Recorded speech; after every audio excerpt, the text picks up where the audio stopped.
Gangrape हुआ है। 3 युवकों पर गैंगरेप का आरोप लगा। जान से मारने की धमकी देने का भी आरोप लगा है। घटना के बारे में समाज को सूचना दी गई, तब गांव के 50-60 की संख्या में समाज के लोग पीड़ित को लेकर कटकम सांडी थाना आए। इधर कटकम सांडी थाना प्रभारी राज वल्लभ कुमार ने कार्रवाई करते हुए मामला दर्ज कर लिया है और पीड़िता को मेडिकल चेकअप के लिए शेख भिखारी मेडिकल कॉलेज अस्पताल भिजवाया और एक आरोपी को गिरफ्तार कर लिया। अन्य 2 आरोपी को गिरफ्तार करने के लिए दबिश दी गई है। तो बड़ी खबर हजारीबाग से, जहां एक आरोपी गिरफ्तार है, अन्य की तलाश अभी भी जारी है। हजारीबाग से ये बड़ी खबर, कटकम सांडी में नाबालिग से गैंगरेप हुआ है। बच्ची से रेप हुआ है, अब उसका अभी अनुसंधान जारी है। क्या कार्रवाई तक हुई? अभी तक एक गिरफ्तार है और अभी इसका लड़की का जो भी है उसका मेडिकल सब हो रहा है। और सुशांत हमारे संवाददाता ज्यादा जानकारी के साथ फोन लाइन पर जुड़ रहे हैं। सुशांत, ये पूरा मामला क्या है, अब तक क्या कार्रवाई पुलिस की ओर से की गई है और जो स्थानीय लोग हैं उनका इस पूरे मामले पर क्या कहना है? देखिए, जो पूरा मामला है वो हजारीबाग के कटकम सांडी प्रखंड क्षेत्र का है। दरअसल यह जो पूरा मामला है, बताया जाता है कि जो नाबालिग बच्ची वो शौच के लिए जाती है, उसी दौरान जो है 3 मनचले युवक जो है इस घटना को अंजाम देते हैं। हालांकि जब खोजबीन के बाद युवती का पता नहीं चलता है तो परिजन जो है गांव के ही एक जगह पर देखते हैं और उसके बाद जो है उन्हें अस्पताल लाते हैं। हालांकि बताया जाता है कि बेहोशी हालात में जो है वो नाबालिग बच्ची थी और इसको लेकर जब छानबीन की गई तो 3 युवकों का नाम सामने आया। उसके बाद जब इसकी जानकारी थाना को दी गई तो मौके पर से ही जो है जब धरपकड़ की गई तो एक युवक को गिरफ्तार कर लिया गया। 2 की जो है अभी भी खोजबीन जारी है। हालांकि इसको लेकर गांव में जो है आक्रोश का माहौल देखने को मिल रहा है कि लोग चाह रहे हैं कि जल्द से जल्द वो दोनों युवक भी गिरफ्तार हो। जी सुशांत, इस तमाम जानकारी के लिए आपका बहुत बहुत शुक्रिया। और रांची से बड़ी खबर मिल रही है, ट्रैफिक पुलिस से ऑटो चालक भिड़े हैं। ट्रैफिक पोस्ट में तैनात जवानों से मारपीट की गई। मारपीट के दौरान पत्थर से हमला किया गया। होमगार्ड जवान को गंभीर चोट आई है। जवान रोहित गंजू गंभीर रूप से घायल है। इलाज के लिए घायल जवान को रिम्स में भर्ती कराया गया। 4 से 5 की संख्या में आरोपी आए थे। मारपीट की घटना का वीडियो वायरल हो रहा है। अगर आप आरोपियों को पहचानते हैं तो पुलिस को बताएं। किसी को कानून हाथ में लेने का अधिकार नहीं दिया गया है। तो ट्रैफिक पोस्ट में तैनात जवानों से ये मारपीट की गई है। जो ऑटो चालक है उन पर मारपीट का आरोप, और तस्वीर भी देखिए, जवान पर पत्थर से हमला किया गया है और जैसे ही सिर में ये पत्थर लगा है उसके बाद से जवान जमीन पर गिर गया। हालांकि इसके बाद आरोपी को गिरफ्तार भी कर लिया गया। और ये देखिए तस्वीर इस समय आपकी टेलीविजन स्क्रीन पर है। कुछ जो ट्रैफिक पुलिस कर्मी है वो एक आरोपी को पकड़कर लेकर जाते हैं और उसके बाद वो हमला करता है। 2 चेहरे इस समय आप अपनी टेलीविजन स्क्रीन पर देख पा रहे हैं।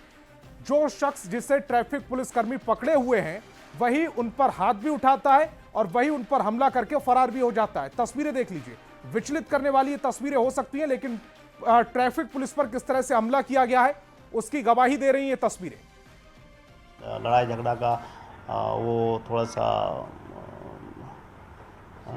मतलब हाँ, लड़ाई झगड़ा के क्रम में कई लोग उसमें इन्वॉल्व हो गए और उसी में कि एक जवान को मतलब एक पत्थर चलाते हुए वीडियो में दिखाई दे रहा है ना। लेकिन जवान अभी ठीक है, आउट ऑफ डेंजर है, कोई दिक्कत नहीं है। लेकिन हम लोगों ने लोकल थाने में इस विषय पर FIR दर्ज करेंगे और उसके आलोक में फिर जो भी इन्वॉल्व हैं उस घटना में उसकी गिरफ्तारी होगी। और खबर जमशेदपुर से है, जहां बिष्टुपुर इलाके में बिना हेलमेट पहने एक बाइक सवार को ट्रैफिक पुलिस के 4 जवानों ने घेर लिया।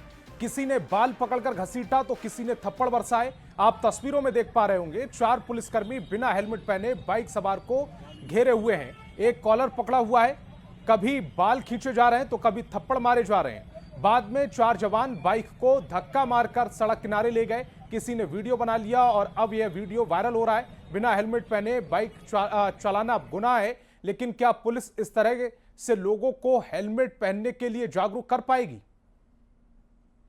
तो इस वीडियो के सामने आने के बाद सवाल उठ रहे हैं, पुलिस को पीटने का अधिकार किसने दिया है? बड़ा सवाल। आप समझा सकते हैं, लोगों पर कार्रवाई कर सकते हैं। क्या पुलिस हाथ उठा सकती है? पुलिस को पीटने का अधिकार है। पीटने वाले पुलिसकर्मी पर कार्रवाई कब होगी? क्योंकि कानून पुलिसकर्मी ने भी तोड़ा है हाथ उठाकर। ऐसे में कैसे जो लोग हैं उनसे फ्रेंडली हो पाएगी पुलिस? हेलमेट नहीं था तो चालान काटते, पीटा क्यों? क्या मारपीट से व्यवस्था सुधर पाएगी? क्या खुद को कानून से ऊपर समझने लगे हैं पुलिस वाले? तस्वीर ये बता रही है कि पुलिस वालों ने किस तरह से कानून तोड़ा और क्या कानून से ऊपर है पुलिस वाले।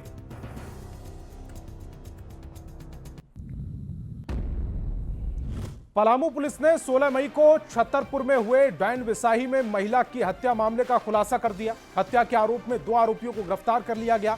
डायन विसाही का आरोप लगाकर गोली मारकर हत्या हुई थी।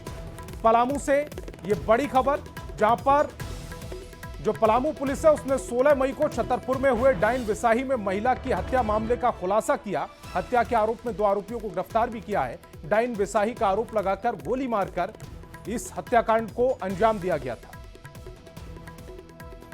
गौतम कुमार जो छतरपुर का ही रहने वाला है और विनोद भुइया वो भी छतरपुर का ही रहने वाले हैं। इन लोगों को गिरफ्तारी किया गया है और पूछताछ के क्रम में गौतम के द्वारा बताया गया है कि गौतम का ये मानना है उसके घर वालों का काफ़ी तबीयत खराब रहता है हमेशा। तो बिमला देवी द्वारा जो है डायन भूत वाला काम किया गया था, इसीलिए जो है उसको ये विश्वास था अपने मन में कि बिमला देवी इसी के कारण जो है तबीयत खराब रहता है उसके घर वालों का। तो बिमला देवी को मारने के लिए वो अपने दूर के जो भाई लगता है विनोद भुइया उससे कांटेक्ट में आया और 80,000 रुपये में वो लोग हायर किए सकेंदर उराव और सोनू अली जो ऑलरेडी छतरपुर और नवडिहा बाजार में हुआ आगजनी केस में अरेस्ट होके अभी जेल में है। तो उन लोगों को 80,000 रुपया में हायर किया गया है और एक और अपराधी शामिल है इसमें। और रांची से बड़ी खबर मिल रही है। सिरमटोली फ्लाईओवर पर स्टंटबाजी का मामला सामने आया। राइडर को पुलिस ने गिरफ्तार कर लिया। बाबा कार्तिक उराव फ्लाईओवर पर बाइक से खतरनाक स्टंट करने वाले का वीडियो वायरल हो रहा था, जिसके बाद पुलिस ने मामले को संज्ञान में लिया और सदर थाना क्षेत्र के रहने वाले बाइक राइडर को की जो बाइक है उसको जब्त कर लिया। उसके बाद बाइक का चालान काट दिया गया और उसके बाद उसे गिरफ्तार भी कर लिया गया। तस्वीर ये जब फ्लाईओवर का उद्घाटन हुआ था उसके अगले दिन की यह तस्वीर है। जैसे ही इधर उद्घाटन हुआ उधर यह खतरनाक स्टंटबाजी का वीडियो वायरल हुआ और अब इस पूरे मामले में एक्शन हुआ है। पुलिस ने जो आरोपी है उसको चिन्हित किया, उसकी बाइक को जब्त किया और उसके बाद उसका चालान काटा और उसके बाद उसको हिरासत में भी लिया गया। गाड़ी नंबर के आधार पर लोगों को ट्रेस किया। इसमें डीएसपी कोतवाली हैं और सदर डीएसपी संजीव बेसरा है ना, और हमारा जो ट्रैफिक पुलिस है, सारे मिलकर उस वाहन को ट्रेस किया गया, वाहन सीज किया गया है, वाहन जब्त किया गया है। और जो स्टंटमैन था उसके भी हम लोगों ने डिटेन किया है। उससे पूछताछ हम लोग कर रहे हैं कि क्यों किया गया स्टंट और पहले उसका बिहेवियर वैसा रहा है, स्टंट करने का उसका कुछ शौक है क्या है, इस पर हम लोग छानबीन कर रहे हैं और जो नियम संगत कार्रवाई होगा हम लोग इसमें करेंगे। और पूर्व मंत्री गीता श्री उराव को आज सुबह रांची के कोकर स्थित भगवान बिरसा मुंडा समाधि स्थल से हिरासत में लिया गया। अपने समर्थकों के साथ गीता श्री उराव सिरमटोली फ्लाईओवर के रैंप को हटाने की मांग को लेकर प्रदर्शन कर रही। पुलिस ने गीता श्री उराव के समर्थकों को भी हिरासत में लिया। सिरमटोली फ्लाईओवर के रैंप को लेकर कई आदिवासी संगठन विरोध कर रहे हैं। हालांकि विरोध के बीच सीएम हेमंत सोरेन ने इस फ्लाईओवर का उद्घाटन किया और गीता श्री उराव के पिता बाबा कार्तिक उराव के नाम पर उसका नामांकन भी किया।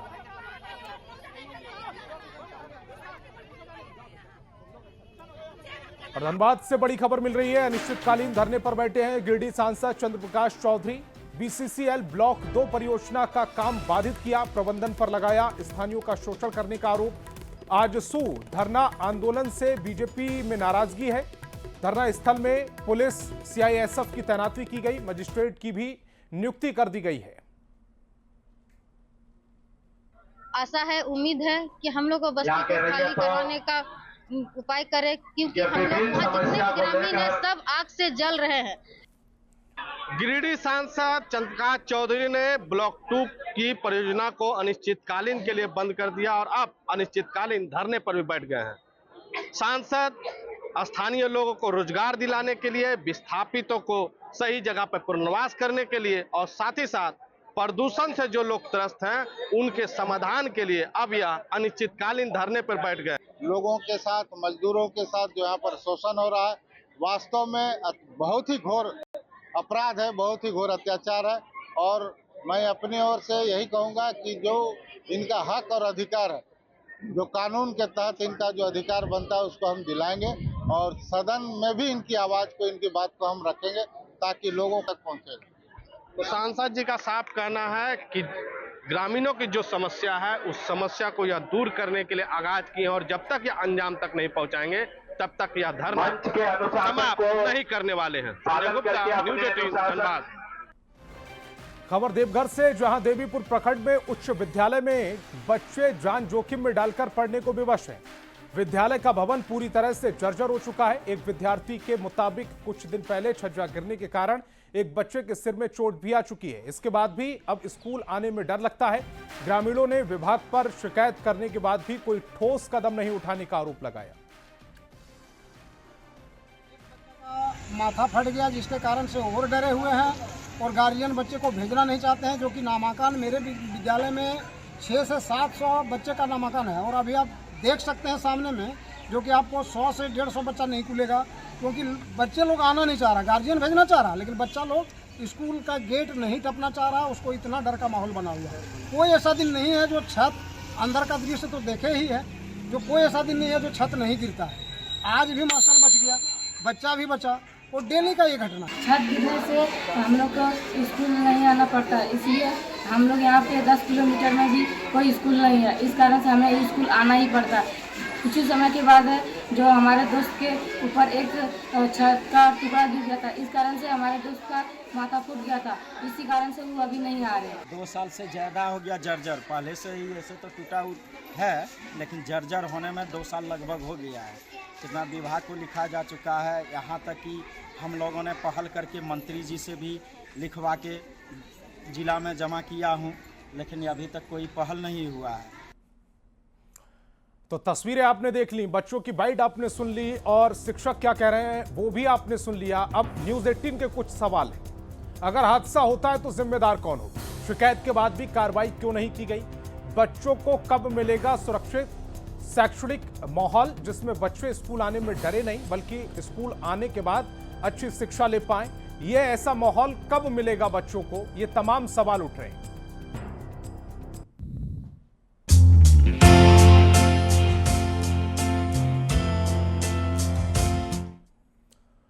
आज भगवान बिरसा मुंडा की 125वीं पुण्यतिथि है। झारखंड ही नहीं पूरा देश उनको याद कर रहा है। रांची में कोकर स्थित उनके समाधि स्थल पर राज्यपाल संतोष गंगवार ने उन्हें श्रद्धांजलि अर्पित की। सत्ता पक्ष और विपक्ष के नेताओं ने धरती आबा को याद भी किया। तो धरती आबा का आज जन्मदिन है, 125वीं पुण्यतिथि मना रहा है देश और ऐसे में राज्यपाल उनके समाधि स्थल पर पहुंचे, उन्हें नमन किया, श्रद्धांजलि अर्पित की और तमाम देशवासी भी आज धरती आबा को याद कर रहे हैं। उन जैसे ऐसे कितने योद्धा थे जिन्होंने अपनी आहुति दी और देश की आज़ादी के लिए संघर्ष किया। तो वास्तव में भगवान श्री बिरसा मुंडा का जितना भी याद किया जाए वो कम है और देश के लिए लड़ाई लड़ने वाले वो ऐसे प्रमुख साथी थे जिनके शब्दों को हमेशा स्वर्ण अक्षरों में ही लिखा जाएगा कि उनकी मौत इस ढंग से हुई, बल्कि उन्हें अंग्रेज़ों द्वारा मारा गया, स्लो पॉइजन दे करके मारा गया और उनकी मृत्यु हुई।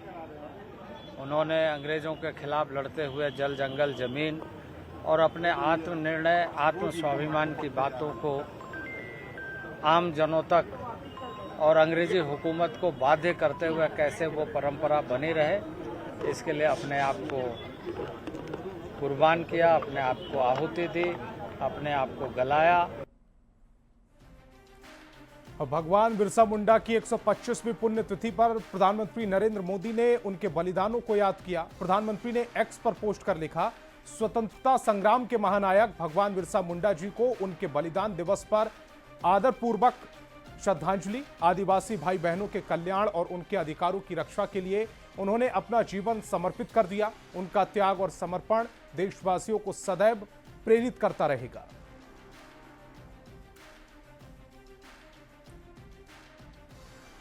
मुख्यमंत्री हेमंत सोरेन ने भी भगवान बिरसा मुंडा को श्रद्धांजलि अर्पित की और कहा कि झारखंड के लोगों के लिए भगवान बिरसा मुंडा का जीवन प्रेरणा स्रोत है।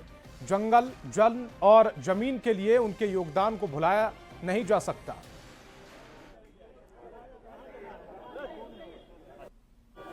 जी के समाधि स्थल पर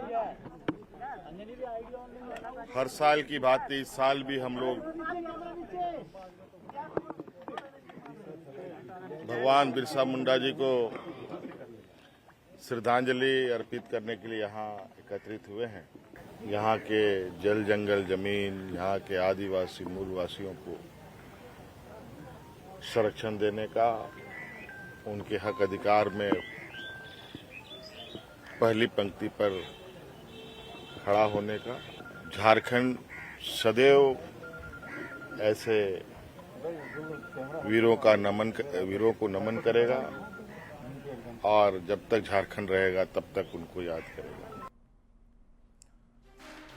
और खबर धनबाद से, जहां आज भगवान बिरसा मुंडा को उनकी 125वीं पुण्यतिथि पर याद किया गया। धनबाद के बैंक मोड़ के पास भगवान बिरसा मुंडा की प्रतिमा पर एसडीएम, नगर आयुक्त, अपर नगर आयुक्त और अन्य अधिकारियों ने पुष्प अर्पित कर श्रद्धांजलि अर्पित की है। भगवान बिरसा मुंडा ने स्मारक समिति की ओर से पुण्यतिथि पर चौक को आकर्षक ढंग से फूलों से सजाया गया।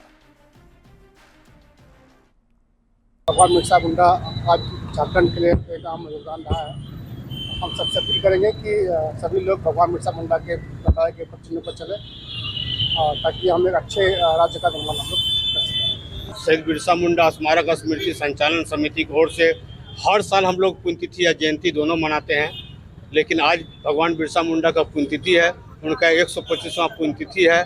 और धनबाद का मात्र एक ऐसा स्थल है जो हम लोग इसको हृदय स्थल मानते हैं। बैंक मोड़ को खिलाफ जल, जंगल, जमीन बचाने का जो उनका मांग था, जो उनका आंदोलन था, वो आंदोलन को आज भी जो है आदिवासी ही नहीं बल्कि झारखंड में रहने वाला सभी लोग उनके आदर्श पर चलते हैं।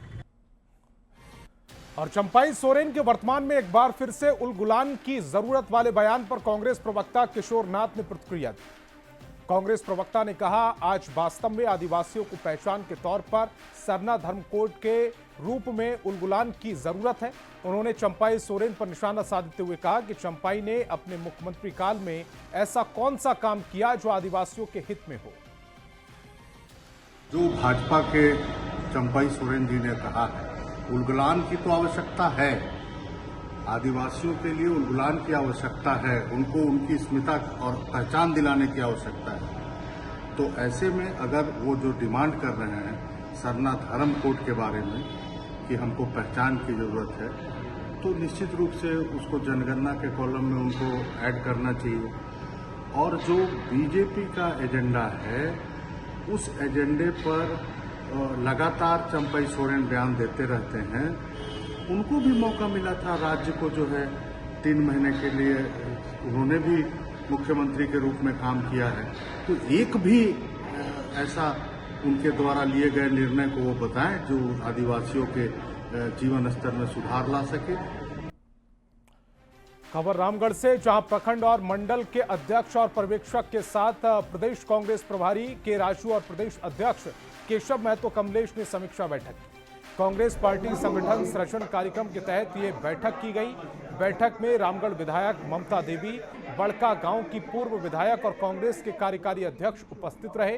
के राजू ने संगठन की मजबूती के लिए हर महीने बैठक होने की बात कही। राजभवन के सामने झारखंड अंगीभूत महाविद्यालय शिक्षकेतर कर्मचारी संघ के कर्मियों ने बूट पॉलिश कर विरोध जताया। नौकरी पक्की करने और नौकरी से नहीं हटाने की मांग की।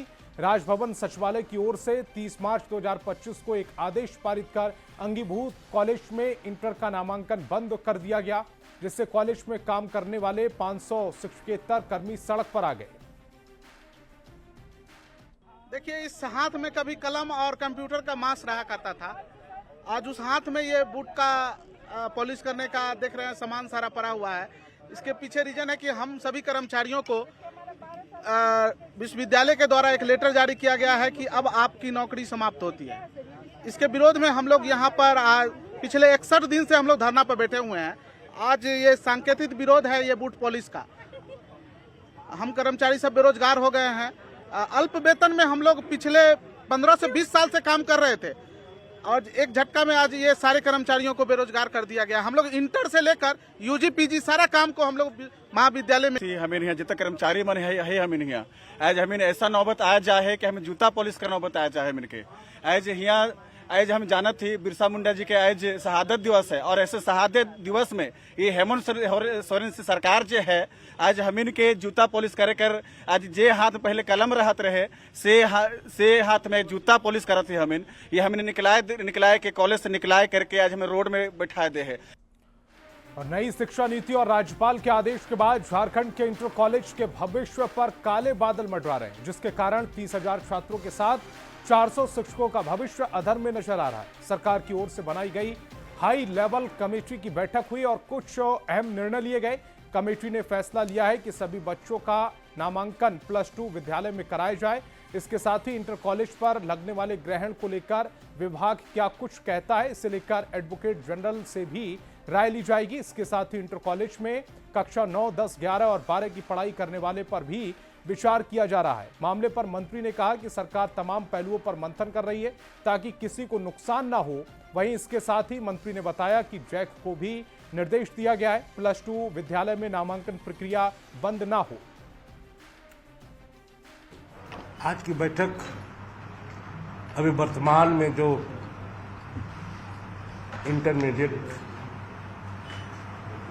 विद्यालय को बंद करने का सरकार को निर्देश मिला है, जिस पर हम लोग आज तीनों मंत्री और हमारे विभाग के सचिव और सभी पदाधिकारी इस पर हम लोग मंथन किए और इसका निराकरण कैसे होगा, इसका समाधान, जिस पर हम लोग विचार विमर्श शिक्षा मंत्री जी के नेतृत्व में इस कमेटी का गठन करके जो तत्काल हमारे सामने जो समस्या है उसका निदान करने का प्रयास राज्य सरकार कर रही है। आप लोगों के माध्यम से मैं उन बच्चों को भी आश्वस्त करना चाहती हूँ कि उनके भविष्य से किसी तरह का कोई खिलवाड़ नहीं हो रहा। इन कॉलेजों में काम करने वाले लोगों के बारे में भी सरकार चिंतित है और वो जो चर्चाएं हो रही हैं और जो प्रयास किए जा रहे हैं, ये सुनिश्चित होगा कि माननीय मुख्यमंत्री जी जैसा चाहते हैं कि इन बच्चों का वर्ष बर्बाद ना हो, वह भी सुनिश्चित होगा और जो वहाँ काम करने वाले लोग हैं वो लोग भी संरक्षित रहेंगे। तो इस बुलेटिन में फिलहाल इतना ही। आप देखते रहिए न्यूज़ 18 बिहार झारखंड।